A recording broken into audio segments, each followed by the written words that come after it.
విజయనగరం జిల్లా రాజా మున్సిపాలిటీ పరిధి దోల్పేట గ్రామంలో ఈరోజు ఉన్నటువంటి జడ్పీ హై స్కూల్లో ఓ ఉపాధ్యాయుడిపై దాడి చేసిన ఘటన యువకుడు ఈరోజు సంచలనం రేపింది. అదే స్కూల్లో పనిచేస్తున్నటువంటి ఓ ఉపాధ్యాయుడు ప్రత్యక్షంగా చూసి ఏదైతే అక్కడ ఉండే పరిస్థితి కనిపించింది. ఆమె మాటల్లో ఒకసారి ఏం జరిగినది, ఆమె మాటల్లో ఒకసారి విందాం.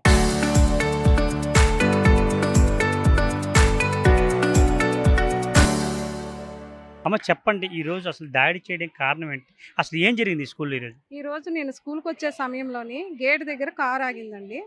ఆ కారు అంటే బండికి అడ్డుగా ఉంది. రోజు అలాగనే వాళ్ళ మదర్‌ని అబ్బాయి దించుతాడు. అదే విధంగానే రోజు నేను చెప్తూ ఉంటాను, కొంచెం ముందుకెళ్తే మేము పక్క నుంచి వచ్చేస్తాం కదా అనేసి. సరే అయినా సరే రెగ్యులర్‌గా అబ్బాయి కారు అక్కడే ఆపుతాడు. అయితే అదే విధంగా ఈరోజు కూడా అలాగ ఆపితే ఆళ్ళ అమ్మగారు దిగిపోయి స్కూల్లోకొచ్చేసిన చాలా సేపటి వరకు కూడా కావాలనే కారు అడ్డుగా పెట్టేసి ఉంచాడు. ఉంచితే అప్పుడు నేను హార్న్ చాలా సార్లు కొట్టాను. తర్వాత కూడా వెనకాల బోలెడుమంది ఉండిపోయారు. అప్పుడు తనకు వినిపించట్లేదేమో, హార్న్ కొట్టినా వినిపించట్లేదేమోననేసి కారు మీద ఇలాగా చేత్తో టచ్ చేశాను.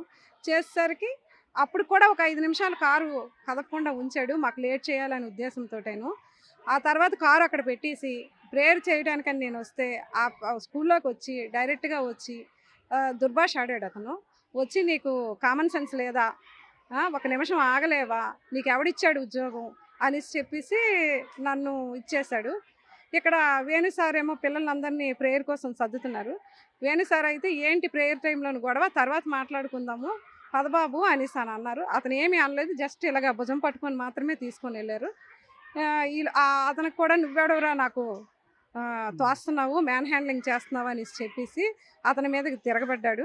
అయినా సరే మేషారేమో సరే, సరే తర్వాత మాట్లాడదాం అనేసి చెప్పేసి కొంచెం ముందుకు తీసుకొని వెళ్ళారు.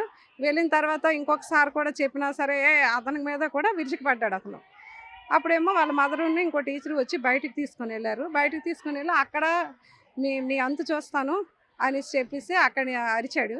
అయిపోయిన తర్వాత మేము వాళ్ళ మదరొచ్చి సరే తప్పయిపోయింది, మా పిల్లాడిదే తప్పనేసి చెప్పేసి ఆళ్ళ అమ్మగారంటే మేము ఎవరి మట్టుకు ఆళ్ళ క్లాసులకెళ్ళిపోయాం. తర్వాత మా ఫాదరు హెడ్ కానిస్టేబుల్‌గా పనిచేస్తారు.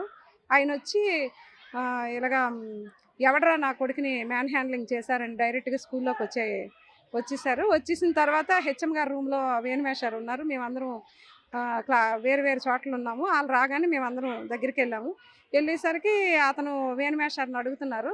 అడిగే లోపల ఆళ్ళ మదర్ గూడా వచ్చి "ఎందుకు గొడవ? మీరెళ్ళిపోండి. మా స్కూలు ఇది నేను చూసుకుంటానని" వాళ్ళ తండ్రి కొడుకులకి అతను చెప్పినా సరే, ఆళ్ళేమో వచ్చి ఆ తండ్రి మాట్లాడుతుండే తండ్రిని పక్కకు పెట్టి, కొడుకేమో వేణుమేషారి మీద బుగ్గల మీద గట్టిగా గుద్దాడు. గుద్దడంతో అతనికి బ్లడ్ అంతా వచ్చేసింది.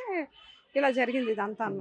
స్కూలుకొచ్చి అతను కొట్టాడు అబ్బాయి. ఇదివరకు ప్రతిరోజు ఆ ఎవరైతే లేడీ టీచర్ ఉన్నారో వాళ్ళ కుమారుడు దిగబెడుతుంటాడు. ఆ! ఇంతకుముందు ప్రవర్తన ఎలాగుండేది? ఎప్పుడు కూడా ఆ అబ్బాయి దేబెడతాడు. ఎప్పుడో కారు అక్కడే ఆపుతాడు. కొంచెం ముందు అక్కడ దాటి కొంచెం ఉంటే మేము వచ్చేస్తాం కదా అనేసి చెప్తూ ఉంటాం. కానీ ఆ అబ్బాయి ఎప్పుడూ అక్కడే ఆపుతాడు కారు. హ్మ్. అది. ఈరోజు ప్రధానంగా చూసుకున్నట్లయితే ఇంతకుముందు ఎప్పుడు ఈ అబ్బాయి దాడి గాని, ఎవరి మీద అసభ్యంగా ప్రవర్తించడం ఎక్కడ గాని మరి నాకు ఎప్పుడైనా తెలీదు. జరిగిందా? నా ఈరోజు ఏం జరిగింది? ఈరోజు ఇదే జరిగింది. మిగతా విషయాలైతే నాకు తెలీదండి. ఇటువంటి ఘటన చోటు చేసుకోవడంతో ఒక్కసారిగా ఉపాధ్యాయులైతే గందరగోళం నెలకొనే పరిస్థితి కనిపించింది. హుటాహుటినైతే అక్కడైతే ఏదైతే దాడి చేశాడో హర్షవర్ధన్ అనే యువకుడు తన ఎవరైతే వేణుగోపాల్ అయితే ఉపాధ్యాయుడు ఉండో ఆ ఉపాధ్యాయుడు తలపై అయితే మాత్రం మూతిపై అయితే మాత్రం పిడికిలతో గుద్దడంతో అయితే మాత్రం ఒక్కసారిగా అయితే దంతాలు పాడైతే మాత్రం రక్తం విపరీతం అయితే రక్తస్రావం అయ్యే పరిస్థితి కనిపించింది. అక్కడ హుటాహుటినైతే అక్కడ ఉన్న తోటి ఉపాధ్యాయులంతా మాత్రం ఈ రాజు ప్రాంతీయ ఆసుపత్రికి తరలించడం జరిగింది. ఇదే ఘటనపై అయితే మాత్రం అక్కడ సంబంధించి చాలా వరకు అయితే ఈరోజు ఉపాధ్యాయ సంఘాలు కావచ్చు, ఉపాధ్యాయులు ఎంతమంది పెద్ద ఎత్తున భారీ ఎత్తున చేరుకునే పరిస్థితి కనిపించింది.